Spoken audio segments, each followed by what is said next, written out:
buenas noches, de vuelta a una nueva entrega de Opiniones, siempre muy agradecida de contar con su sintonía y por supuesto agradecida de Dios por el privilegio de compartir con ustedes cada domingo aquí en Opiniones. A propósito del tema que ha estado ocupando principalía en la palestra pública sobre el auge de los apagones, la situación del sistema eléctrico y energético, vamos a conversar con Milton Morrison, quien es el administrador de EDESUR. Con él ampliaremos detalles en torno a cuál es la realidad, cuáles son las soluciones que se están planteando para dar respuesta inmediata y solución a esta problemática. Por supuesto, nuestros segmentos estelares complementamos con informaciones muy valiosas sobre este y otros temas que abordamos hoy. Quiero invitarte a seguir nuestras redes sociales, @LenisOpiniones, @LenisGarcía G y nuestro canal de YouTube Lenis Opiniones. Así que para dar inicio inmediato a esta entrega, vamos a dar un vistazo a las noticias. Acompáñame.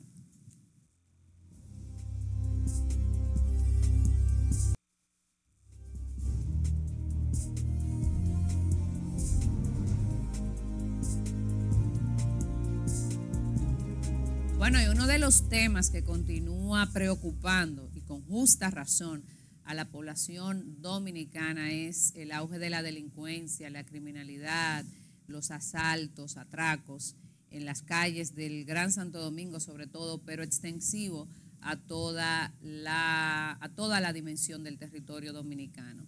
Vemos casos muy recientes de asesinatos por robos, pero uno de los casos que más ha impactado ha sido el asalto a una estación de gas en Santo Domingo Este, que parecería como un episodio extraído de una película de acción. Y es oportuno, y quiero desde aquí presentar una crítica constructiva a las actuales autoridades a cargo de una problemática y factor tan importante como es la seguridad ciudadana. Recordamos cómo en gestiones pasadas se hablaba de percepción. Hoy ha caído de manera similar el término paciencia que ha pedido el ministro de Interior y Policía. Yo creo que es difícil e inapropiado solicitarle a la población a que tengan paciencia cuando no solo estamos hablando de pérdidas materiales, sino también de pérdidas humanas y de una situación donde todos nos sentimos con temor de salir a las calles e incluso en nuestros propios hogares. Así que desde aquí un llamado a que se refuercen las medidas para procurar aumentar los niveles de seguridad y disminuir el auge de la delincuencia y la criminalidad. Ciertamente cuando estamos en tiempos de crisis es casi esperado, ¿no?, que aumente el tema de la criminalidad, el desempleo también genera este tipo de reacciones, pero yo creo que es importante que desde el gobierno se manden mensajes de esperanza más positivos, pero sobre todo que podamos comenzar a ver acciones certeras y puntuales en torno a esta problemática que venimos arrastrando desde hace tiempo y que se nos prometió que en al menos los 2 primeros años podía tener avances de solución, lo cual lamentablemente no ha sido logrado. Así que nuestro llamado a las autoridades, ministro de Interior, por favor, póngase las pilas y vamos a enfrentar de manera más contundente el auge de la delincuencia y la criminalidad. De inmediato nuestra entrevista con nuestro invitado de hoy, Milton Morrison.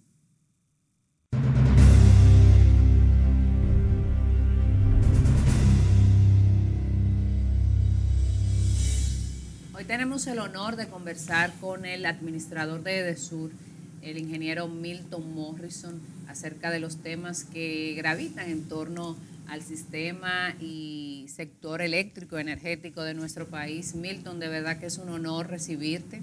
Bienvenido nuevamente a Opiniones y buenas noches. Bueno, muy buenas noches, Lenis. Para mí es un grato honor estar aquí en tu programa y a las órdenes. Muchísimas gracias. Bueno, sabes que hay desde hace varias semanas en los medios de comunicación se ha abordado mucho el tema del auge de las interrupciones, que es el término técnico que ustedes utilizan, y de lo que está aconteciendo en torno al sector eléctrico. Pero me gustaría también abordar de manera breve cuáles son los avances, los proyectos y cómo anda la situación en Edesur a partir de que asumiste como administrador de esta importante institución. Te ha tocado trabajar en un tema de mucho interés, de principalía para la economía, pero también de mucha polémica. Cuéntanos cómo van las cosas en Edesur. Sí, mira, tal como tú dices, es un desafío del día a día, porque Edesur Dominicana, como digo yo, es una empresa viva que da un servicio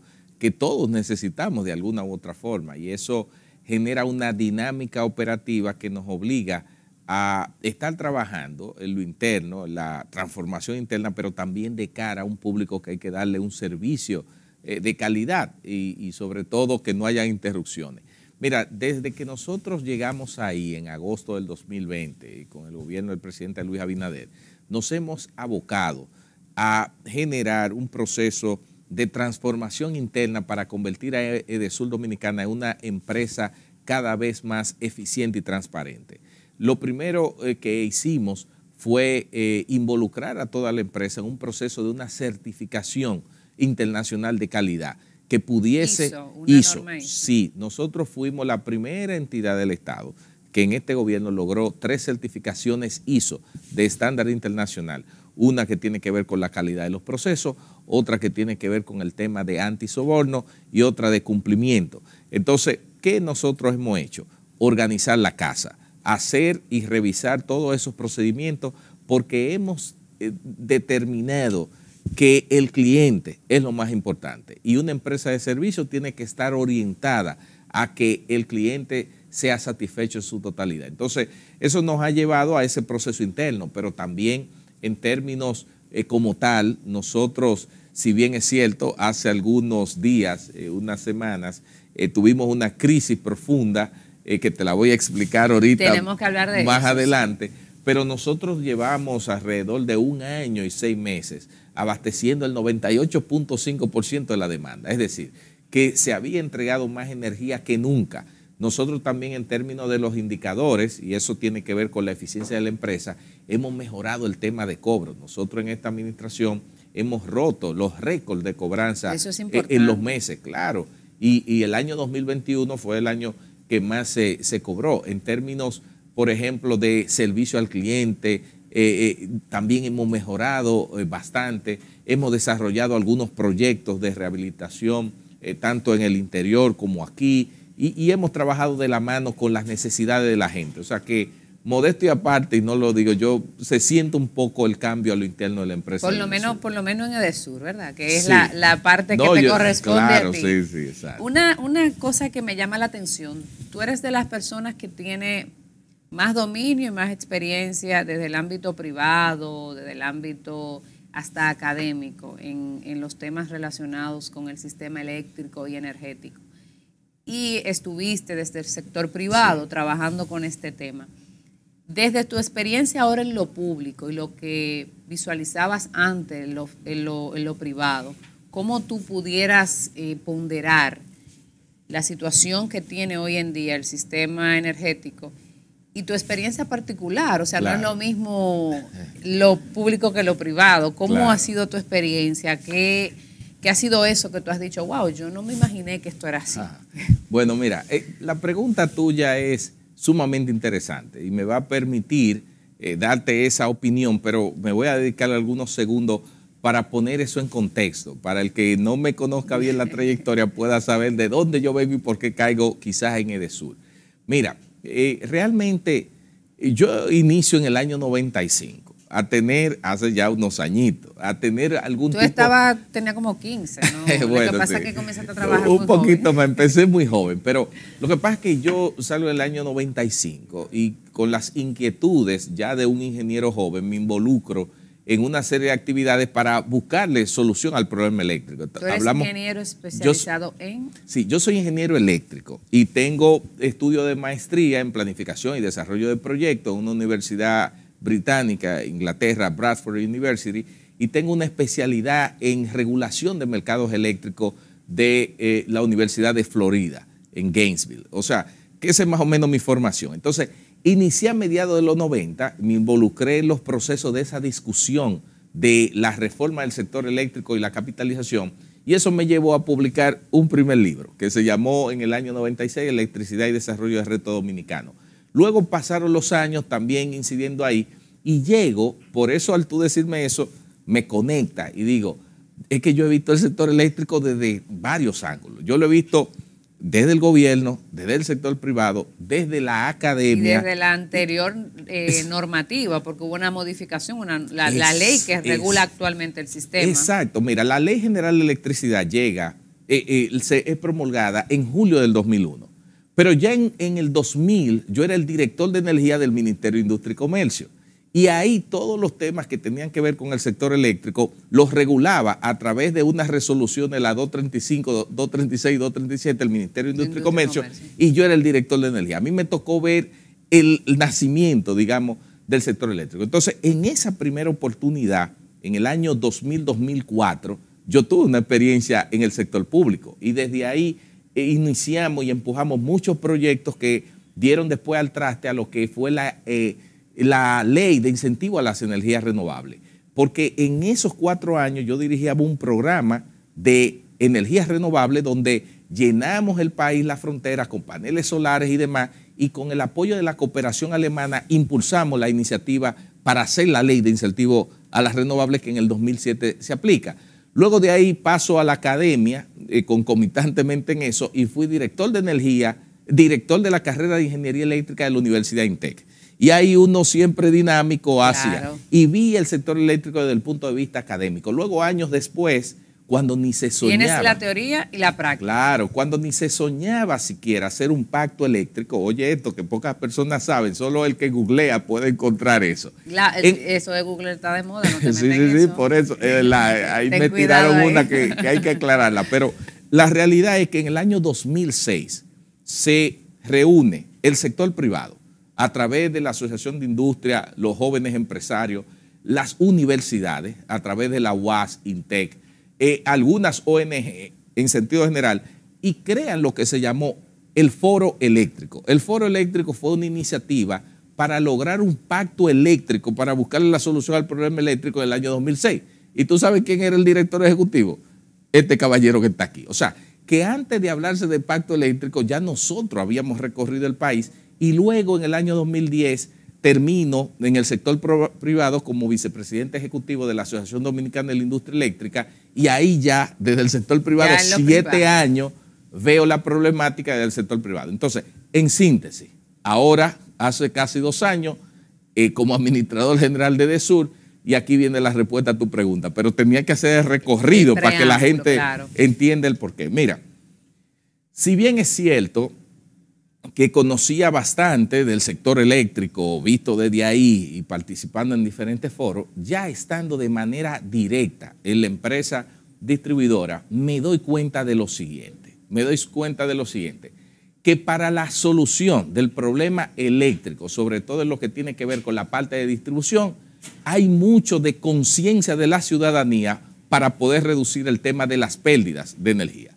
Y eso me lleva a mí a pensar que gran parte del déficit que se le atribuye a las empresas distribuidoras, hay una parte que tiene que ver con los elementos operativos y técnicos, pero hay otra parte que es la sociedad, que tiene que ser vigilante y consciente de que la energía es un servicio que debe ser pagado. ¿Un consumo más moderado sería? No, más moderado y también pagarlo, porque hay una parte de la población de bajo ingreso, mediano y alto, que no pagan la energía. ¿Qué está pasando a propósito con esto y con la facturación? Porque siempre ha sido una queja de este sector el tema de eso es un fraude, sí. No pagar el servicio eléctrico cuando usted se conecta al sistema nacional. A alguien se le factura esta carga o en algún componente, ya eso me explicarás de manera técnica, en algún momento, en algún componente se refleja ese consumo. Claro. ¿Qué está pasando con el tema de facturación y qué tanto se ha reducido esto de el fraude al sistema eléctrico por conexiones irregulares? Sí, mira, el tema de facturación, es bueno que se sepa, hay una cantidad de clientes importantes que mensualmente reclaman que su factura sube por alguna razón.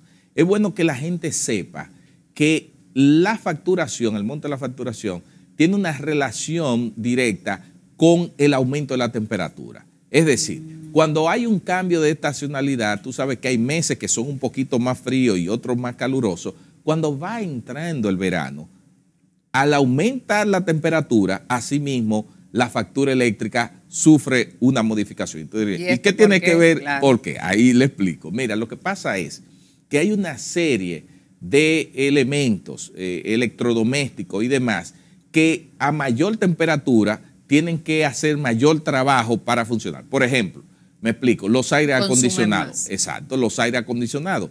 En los tiempos calientes consumen más porque tienen que hacer más trabajo, operar más tiempo los compresores para poder extraer el caliente que está en la habitación y generar el frío. Las neveras, por ejemplo. La nevera también, si está en un ambiente en donde hay una temperatura más alta, esa misma nevera consume más en tiempos de calor que de frío. Y también cuando tú la abres de manera continua. Sin importar que sea inverter. No, sin importar que sea inverter. Que sea tecnología avanzada. ¿Sabes cómo se nota mucho eso? Con los vehículos. Tú dejas un vehículo estacionado en el sol y dura más tiempo para enfriarte o llevarte a una temperatura agradable que si tuviera en otro ambiente. Entonces ahí me hace sentido esta parte. Claro. Y así otros electrodomésticos como tal, porque al final la factura es el reflejo del consumo que tú haces. Pero no hubo aumento, se habló una vez de aplicar un porcentaje de aumento a propósito de la inflación. No sé si tiene que ver y que sería bueno que tú expliques si por el aumento de la factura del petróleo, la inflación generalizada que estamos viviendo y sufriendo, entonces...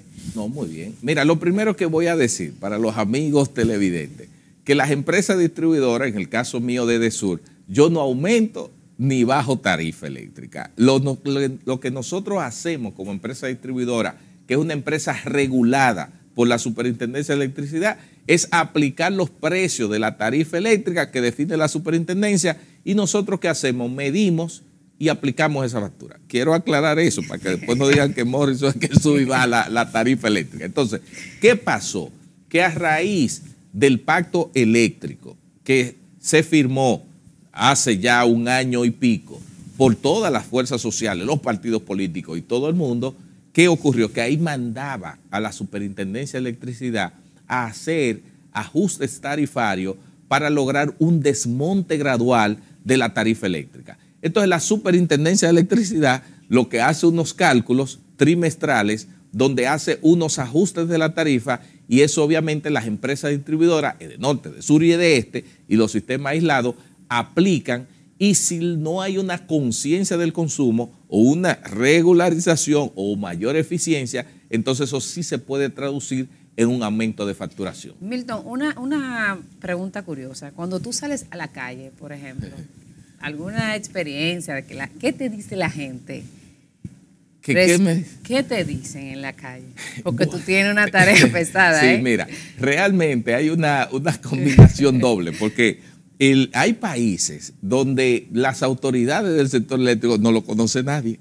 O sea, hay países que la gente no sabe cómo se llama la planta eléctrica, ni cómo se llaman los administradores de la distribuidora, pero aquí históricamente conocen. Entonces yo salgo y bueno, primero me encuentro con personas que me dicen, mira, me llegó la factura alta, tengo tal problema, pero yo de manera muy clara le digo, mira, dame tu número NIC y hasta he logrado en ocasiones mandárselo al gerente de lectura y facturación y decirle, mira, revísame este caso. Yo atiendo, o sea, otros me hablan que mira, que no me han puesto un medidor, que si tú puedes hacer esto, y yo simplemente lo que hago es actuar como lo que la empresa tiene que hacer. Y es dar un servicio. Entonces yo mismo, yo no ignoro eso, sino que a mí me gusta, porque también es una forma de yo medir cómo está la empresa. Porque eso es bueno señalarlo. No es que yo salgo para que la gente me diga, es que yo también busco que la gente me diga. Porque allá en la empresa, por ejemplo, cuando llegamos, nosotros instauramos algo que se llama la Ruta Edesur en Acción. Y yo agarraba e instalaba la administración de la empresa en una provincia y me iba allá y ahí me reunía con la junta de vecinos, con todo el mundo, con los grandes comerciantes, con las autoridades y yo escuchaba un foro abierto a que todo el mundo me dijera las cosas. En ocasiones me dirijo a un sector, un barrio cualquiera y ahí entonces pero nada de que montado. Es más, de manera muy orgánica. De manera muy orgánica. Y el equipo mío lo sabe, porque yo soy muy así. Yo no soy que voy de los funcionarios y que voy al lugar, mira, habla con fulano, que no me diga esto. Todo lo contrario, yo rompo a veces los esquemas. O sea, que me imagino que te han dicho tu cosita que quizás tú no la puedas decir aquí.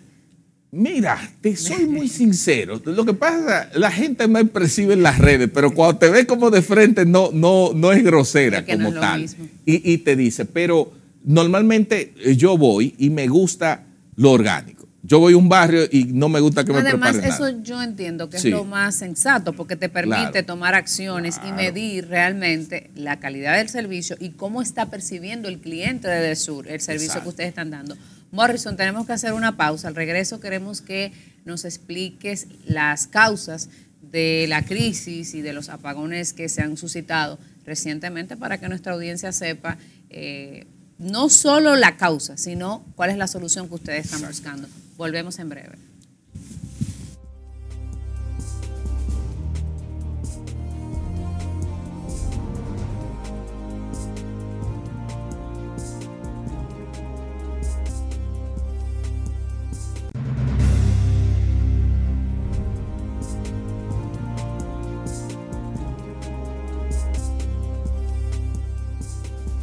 Seguimos conversando con Milton Morrison sobre un tema que nos impacta e interesa a todos, que es lo relativo al sistema eléctrico, recordándoles que Milton es el administrador de Edesur.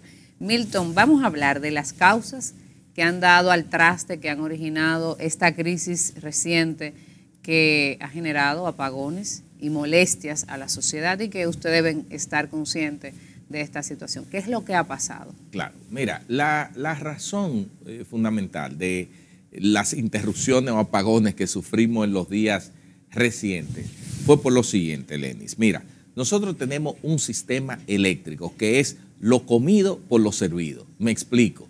La oferta de generación, o sea, los generadores, que dicho sea de paso, las empresas distribuidoras lo que hacen es comprar la energía que tienen los generadores y distribuirla. Si no hay generación de energía, las distribuidoras no pueden dar energía, lo que pueden dar son apagones, interrupciones. Entonces, lo reciente ocurrido se debió a un déficit de generación.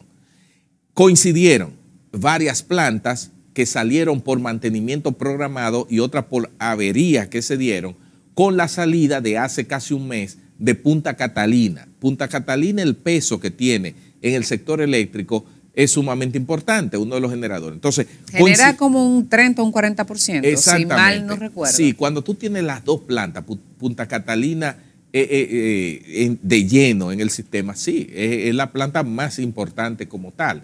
Entonces, al estar fuera y salir, por ejemplo, 3 plantas de Los Minas, AES Andrés, que también tiene un peso importante, más otras más, y coincidir en ese momento, entonces se logró ese déficit, porque la demanda no pudo ser satisfecha y eso fue lo que generó los apagones. Ahora, obviamente... Hay un tema aquí, Milton, de planificación, porque la salida programada, mira, desde mi punto de vista, que no manejo el tema legal, lo manejo, pero los temas técnicos son totalmente distintos. Sí. Un tema de planificación estratégica. Mira, yo te tomaría ahí es un argumento a discutir, y te voy a hablar desde mi propia experiencia, quizá no como el administrador de Edesur, sino visto ahí. Mira, inmediatamente se sabía que Punta Catalina estaba fuera, que tiene un peso importante, y viene y se genera una avería en AES Andrés. Las otras plantas que estaban programadas para salir en esos días, debió quizá espaciarse su salida. Esperar la salida. Claro, si la condición lo permitía. Si la condición lo permitía, obviamente. Eso quizás se podía hacer. Luego vino el sargazo, tú sabes, el tema en Itabo, que toma agua del mar y demás para ese proceso, y salió. Entonces, yo creo que pudieron haber algunas plantas que pudiesen espaciarse. Eso ha pasado en otros momentos. Cuando yo estaba en mi rol de vicepresidente ejecutivo de la Asociación de la Industria Eléctrica, estaba como vocero y figura ahí principal con los generadores, lograba pasar eso. Y el gobierno de entonces hablaba y lo que uno hacía era lograr espaciar la salida de esas plantas. Ahí entra el tema de la en un momento claro, para que no saliera. O sea, llegamos a manejar situaciones de ese tipo. Entonces, obviamente, siempre hay una primera vez que se sale y ya hemos aprendido esa lección. Pero fue un déficit de generación. O sea, las empresas distribuidoras, ni de sur, ni de norte, ni de este, fueron las responsables de eso. Porque te voy a decir algo, mira. Lo que pasa es que le cae a ustedes. Claro, porque nosotros somos los que le damos la cara al cliente, la gente. Y quienes le cobran. Claro. Porque yo como cliente digo, no, espérate, déjame llamar a de sur. Es así. Yo no voy a llamar al generador. Porque mira, es realmente, como damos la cara directa y le cobramos y la factura te llega, la gente lo único que conoce de sur, o es de norte o es de este. Después no sabe que existe más atrás una empresa de transmisión, ETED, que cuando le da mantenimiento a su línea, nos saca de circulación a nosotros, porque tiene que darle mantenimiento, nos saca de circulación, tenemos que dar apagones y la gente cree que la distribuidora. Y ellos están obligados a avisarles a ustedes sobre esta situación. Eso hay una planificación, pero a veces hay imprevistos, situaciones que se dan. Por ejemplo, las chichiguas. Yo vi en las redes sociales de ustedes que mandan, colocan un post justamente concientizando sobre cómo una chichigua puede, y lo podemos ver en pantalla, puede ocasionar un colapso. Claro. ¿No mandáis tu mensaje de que es necesario modernizar nuestro sistema de cableado eléctrico, quizás pensar ya en un sistema soterrado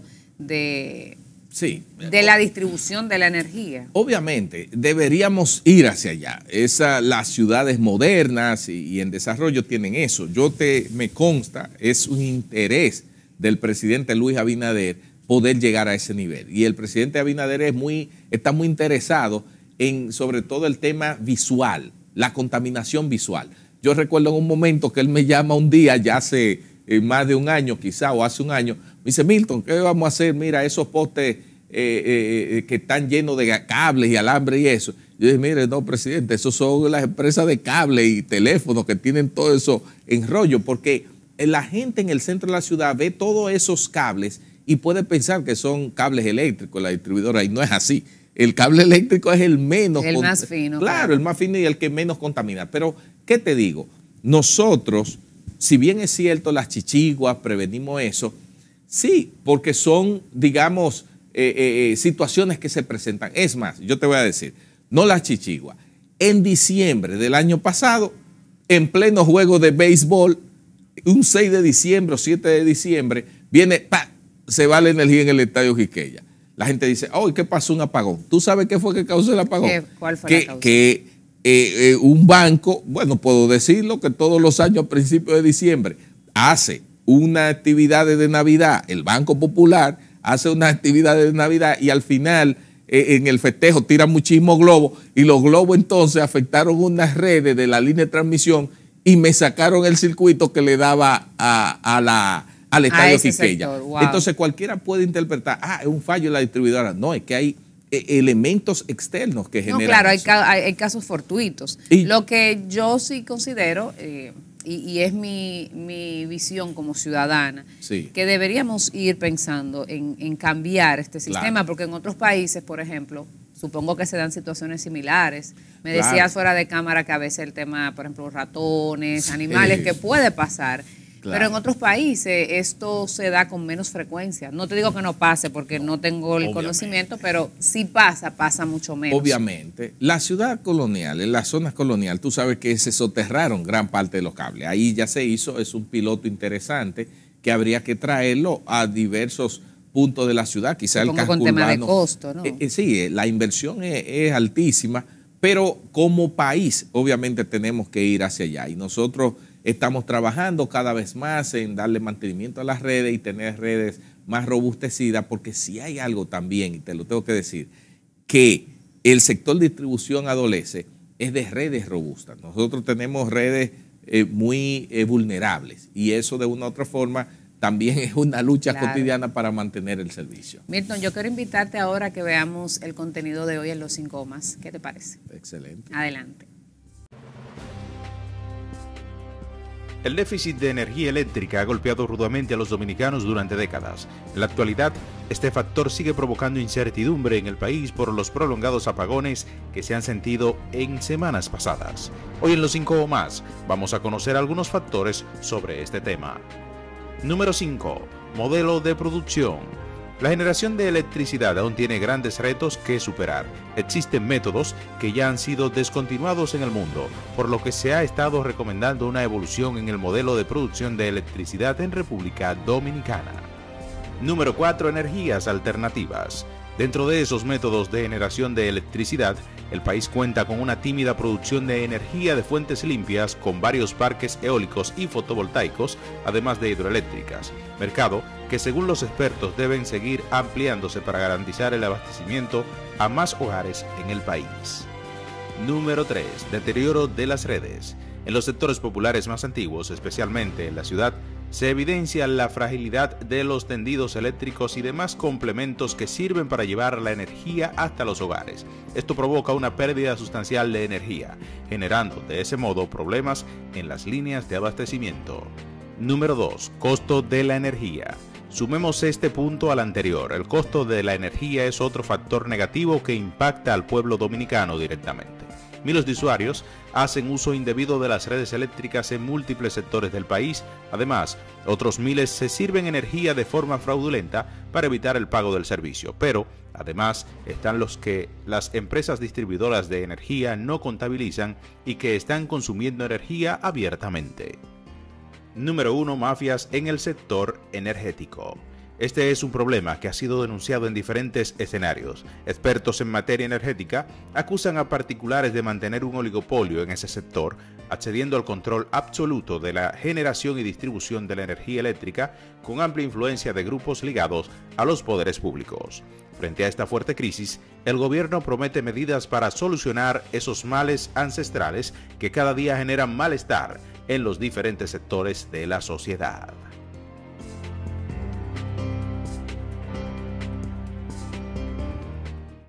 Bueno, y justo hablábamos de algunos de estos temas que presenta en el resumen que se aborda hoy en los 5 OMAS, y me gustaría saber tu parecer sobre estas problemáticas que afectan el comportamiento del sistema eléctrico. Sí, obviamente ahí escuché puntos muy interesantes. En los 5 puntos hay elementos que son ciertos, que hay que reforzar y que ayudarían a tener un sistema eléctrico más robusto. Por ejemplo, el tema de las energías renovables. Si bien es cierto, tenemos una participación importante y que la matriz energética es una de las más diversificadas de toda la región. Nosotros producimos energía de 7 fuentes y las renovables tienen un papel fundamental. Este gobierno del presidente Luis Abinader ha logrado firmar contratos y se han inaugurado aquí en el actual gobierno y seguirán en los próximos meses alrededor de 685 megavatios que vienen de fuentes renovables. Es decir, que el aporte de las renovables, si bien es cierto, puede ser mayor, pero también tampoco podemos decir que es de los peores de la región. Nosotros hemos avanzado bastante. Nosotros, si comparamos en el Caribe y Centroamérica, nosotros somos los líderes en términos de la combinación de las fuentes, porque Costa Rica produce el 100% de esa energía de fuentes renovables como tal. Pero, y otro aspecto, lo de las redes. Ahí escuché que señalaron lo que yo te decía previamente, claro, a que hicieran ese comentario, que necesitamos robustecer las redes eléctricas. Esto no es un problema actual, esto es algo que viene de hace muchos años, que se va acumulando y se necesitan inversiones cuantiosas muy importantes, que por eso yo lo combino con otro de los puntos que señalaba del tema de la sustracción y el pago de la energía. En la medida que los usuarios, los clientes, seamos más responsables, en esa misma medida con el pago de la energía, las empresas distribuidoras pueden tener mayores recursos para poder hacer las inversiones necesarias en ese tema de las redes eléctricas. El tema de la factura, de la tarifa eléctrica, no voy a entrar en el dilema porque ahora si yo les digo que en comparación con otros sistemas no es la más cara del mundo, algunos dirán, porque cada quien ve la realidad desde su condición, pero obviamente hay oportunidades. Yo creo que con el anuncio que ha hecho el gobierno en los actuales momentos, que hace ya un par de días el presidente hizo una rueda de prensa con todo el gabinete eléctrico y ahí anunciamos lo siguiente: van a entrar de aquí al 2026 alrededor de 2.000 megavatios cuyos costos de generación están muy por debajo de lo que hoy en día produce Punta Catalina. Esto va a entrar a propósito de proyectos que están en curso, plantas que se están construyendo, para que nos cuentes un poco más luego de esta pausa. Y también queremos hablar, Milton, de los proyectos que ustedes están desarrollando y cuáles son las soluciones que plantean para mitigar esta crisis momentánea del sistema eléctrico. Ya volvemos.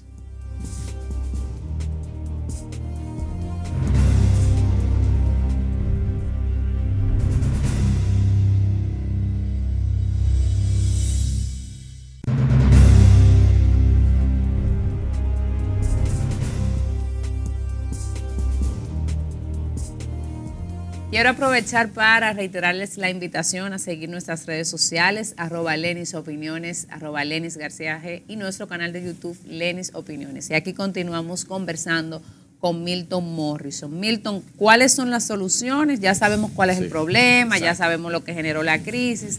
Háblanos de solución, que es lo que la gente quiere escuchar, y de los proyectos que están desarrollando desde EDESUR, en la parte que le corresponde a ustedes territorialmente, para fortalecer y mejorar el servicio, pero también el sistema. Sí, lo primero es que en estos momentos que está pasando este programa, ya la planta Punta Catalina, la que estaba en mantenimiento, entró en el sistema. Qué buena noticia. Eso ya... Aunque a Punta Catalina la satanizaron, parece que tenía sus luces. No, claro, pero obviamente ya entró en el sistema. Eso va a permitir cierta estabilidad, a menos que se genere una situación que saque más de 2 o 3 plantas, un caso fortuito.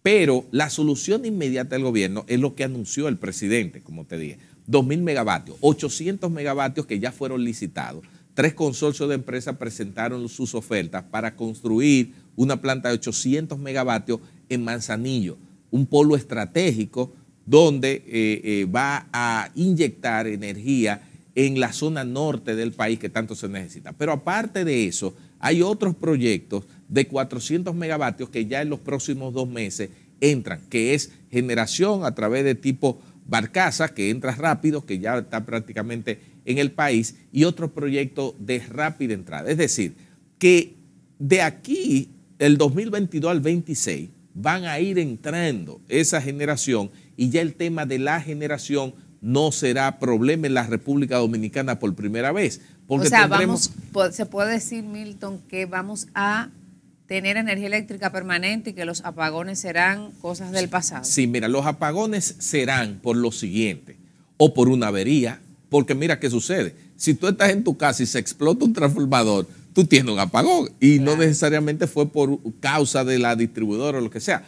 O como ocurre a cada momento, que un camión choca un poste de luz, o un mantenimiento en las áreas donde... O la temporada ciclónica, que hay un fenómeno que genere... Esas serán las razones, como lo que hemos estado teniendo.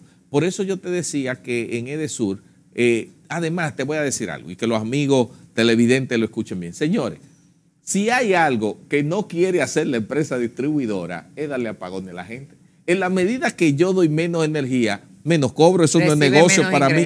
El apagón no es negocio para la distribuidora, además es algo engorroso, molestoso, y el gobierno no quiere tampoco molestar a las personas. No, eso le genera de hecho un impacto negativo, políticamente negativo al gobierno. Además incide en otros factores como la seguridad ciudadana, las facilidades al transeúnte, personas, por ejemplo, que tienen algún tipo de discapacidad, le complica mucho la situación. La educación se ve afectada también. Totalmente. Y la producción. Así es. Durante ese año escolar nosotros servimos toda la energía. Por eso te digo que quizás no es el momento para yo decirlo, pero cuando se haga un análisis objetivo se verá que en estos 20 meses de gobierno se ha dado más energía que en ningún otro momento de la historia de las distribuidoras en términos comparativos. Pero eso todavía la gente, ¿cómo es que dice la gente? No estamos listos para esa conversación. No estamos listos para esa conversación, pero yo sé lo que le estoy diciendo. Yo te comprometo a que regreses en unos meses para ver si en ese momento podemos abordar ese tema en particular. Yo sí no quisiera terminar de mencionar 4 cosas rapidito. Primero, EDESUR Dominicana, dentro de esa contribución a la seguridad, iluminamos el malecón, ya todo el malecón que va desde el peaje hasta el Club Sirio Libanés está iluminado por EDESUR, que eso era la boca del lobo durante 7 años, nosotros también los bananeros de Azua, que es un sector productivo importante del país que no tenía electricidad y que tenía que tener plantas eléctricas para el bombeo de la producción, también Edesur hizo ese trabajo. Nosotros en Rancho Arriba, en Ocoa, que es una sección donde se produce el 60% de los vegetales de exportación de invernadero, Edesur Dominicana también hizo un gran proyecto y electrificó todo eso allá, en Gajolalgo, en Las Yayitas. Es decir, que nosotros, cuando algunos hablan de apagones, también estamos llevando luz a muchos lugares con proyectos innovadores que tenían muchos años olvidados y Edesur Dominicana los está iluminando. Qué bueno, esas son buenas noticias. Milton, me gustaría saber, antes de que, tú sabes que en televisión el tiempo es muy traicionero, ¿cómo va la política? Ajá. Tu partido, Milton Morrison, es presidente del partido País Posible. Así es. ¿Cómo van las cosas? ¿Cuáles son los planes? Y si te veremos en el corto plazo, quizá en el próximo proceso, aspirando a alguna posición electiva. Sí, mira, lo primero, País Posible va muy bien. Nosotros estamos en un proceso de crecimiento interno, tenemos equipos trabajando en todo el territorio nacional, existe un buen ánimo, estamos comprometidos con el gobierno del presidente Luis Abinader, dijimos que lo vamos a acompañar hasta que la Constitución se lo permita y nosotros en el 2024 estaremos también contribuyendo a que él pueda repetir su mandato. Entonces, en el sentido general, estamos trabajando, invitamos a todos los dominicanos que nos conozcan más y como un partido de relativa y reciente aprobación. Bueno, el penúltimo partido que ha sido reconocido, porque recientemente se le otorgó el reconocimiento al Partido Generación de Servidores. Exactamente. Entonces, nosotros estamos trabajando firmemente para hacer, y lo voy a decir aquí, para hacer el partido aliado que en la repostulación del presidente más votos le sume. Eso será País Posible. Y ustedes como partido, ¿cómo pretenden fortalecerse a lo interno? Porque sabemos que las alianzas te dan posibilidades, ¿verdad?, de tener cuotas de poder, pero es importante también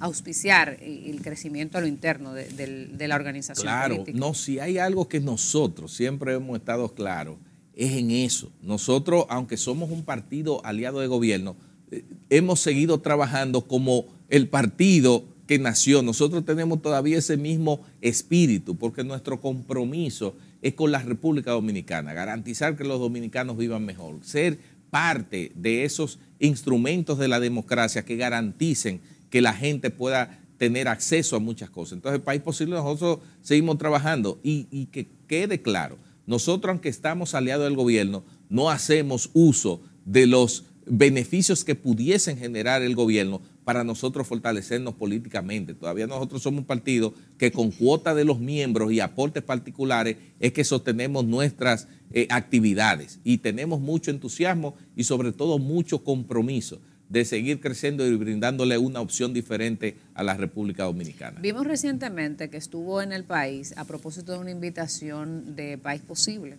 El ex candidato a la presidencia en España del partido Ciudadanos y que estuvo presente en el Palacio en una visita con el presidente. ¿Nos puede decir de manera breve qué se habló allí, qué aporte o cuál sería la mística, la dinámica de esta conversación y de esta visita a Palacio? Sí, mira, Albert Rivera vino sobre la base del esquema de la escuela de formación del partido.